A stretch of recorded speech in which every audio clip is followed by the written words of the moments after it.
അപ്പോൾ 26 weeks pregnant and ഞാൻ എന്താണ് ഒരു ദിവസം ഒരു മല്ലു ആയതുകൊണ്ട് കഴിക്കുന്നത് നമുക്ക് നോക്കാം. എൻ്റെ മോർണിംഗ് റൂട്ടീൻ എപ്പോഴും ഒരു ഗ്ലാസ് ചായയാണ് ഗൈസ്. വെറും ഒരു ഗ്ലാസ് ചായ അല്ല, ഒരു സ്പൂൺ ഹോർലിക്സ് ഇട്ട ചായ. ഇത് പണ്ടേ തൊട്ടുള്ള അഡിക്ഷനാണ്.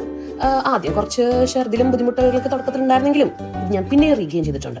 ഇതുപോലൊരു അഡിക്ഷനാണ് രാവിലെ എനിക്ക് കിട്ടുന്ന എൻ്റെ ബുൾസൈ. എന്ത് ബ്രേക്ക്ഫാസ്റ്റ് ആണെങ്കിലും എനിക്കൊരു ബുൾസൈ നിർബന്ധമാണ്. ബുൾസൈ കഴിക്കാൻ പാടില്ല എന്നൊക്കെ പറയും, പക്ഷേ ബുൾസൈയിൽ കുറേ അധികം ഗുണങ്ങളുണ്ട്. ഞാൻ അത് നിർത്തിയിട്ടേ ഇല്ല. അപ്പോൾ ഇന്ന് ഞാൻ കഴിച്ചത് 2 ഇഡ്ഡലിയും കുറച്ച് ചട്നിയും സാമ്പാറും എൻ്റെ ബുൾസൈയാണ്. ഇത് പ്രഗ്നന്റ് ലേഡീസിന് മാത്രമല്ല, എല്ലാവർക്കും ഒരു ഫുൾ കംപ്ലീറ്റ്ലി ന്യൂട്രിയൻ ബാലൻസ് മീലാണ് കേട്ടോ.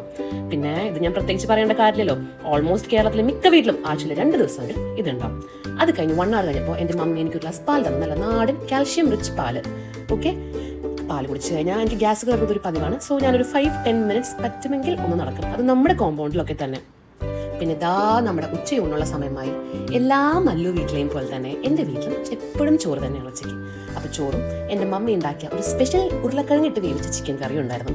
എനിക്ക് ഉരുളക്കിഴങ്ങ് ഉടച്ച് കഴിക്കാൻ ഭയങ്കര ഇഷ്ടമാണ്. എൻ്റെ മമ്മി ഡയറ്റ് ആയതുകൊണ്ട് തന്നെ മമ്മിയുടെ കയ്യിൽ നിന്ന് കുറച്ച് കുക്കുംബർ അവിടെ ഞാൻ ഫൈബറിന് വേണ്ടി എടുത്തിട്ടുണ്ട്. പിന്നെ ഒന്നും പറയണ്ട, എൻ്റെ അമ്മച്ചി ഉണ്ടാക്കിയ നല്ല ട്രഡീഷണൽ അടിപൊളി കടുമാങ്ങ കറിയും ഉണ്ട്.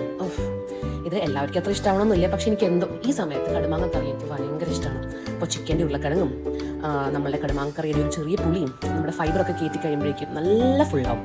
അതേപോലെ പിന്നെയും 4 മണി 4:30 ആകുമ്പോഴേക്കും ഇതേപോലെ ഒരു ഗ്ലാസ് പാലും എന്താണോ സ്നാക്സ് ഉള്ളത് അതും ഞാൻ കഴിക്കും. ഇന്ന് എൻ്റെ മമ്മി നല്ല ഫ്രഷ് ആയിട്ട് ഉണ്ണിയപ്പം ഉണ്ടാക്കി വെച്ചിട്ടുണ്ടായിരുന്നു. സോ അതാണ് ഞാൻ കഴിച്ചത്. അത്ര ഹെൽത്തി ആണെന്ന് ഞാൻ പറയില്ല, പക്ഷെ നിങ്ങൾക്ക് ആഗ്രഹം ഉണ്ടെങ്കിൽ നിങ്ങൾ കഴിക്കണം. രാത്രിയും എല്ലാ മല്ലു വീട്ടിലെയും പോലെ തന്നെ എൻ്റെ വീട്ടിലും ഒത്തിരി ചോറാണ് ഗൈസ്. ഇപ്രാവശ്യം വലിയ കറികളൊന്നുമില്ല, ഇച്ചിരി കടല, ഒരു തട്ടിക്കൂട്ട് ഓംലെറ്റും ഉച്ചയ്ക്കത്തെ അതേ ഉരുളക്കിഴങ്ങിട്ട് വേവിച്ച ചിക്കനുമാണുള്ളത്. അപ്പോൾ എല്ലാവരും മനസ്സ് നിറയെ ഫുഡ് കഴിക്കൂ, അടിപൊളിയായിട്ട് എൻജോയ് ചെയ്യൂ. This is Akhila, by.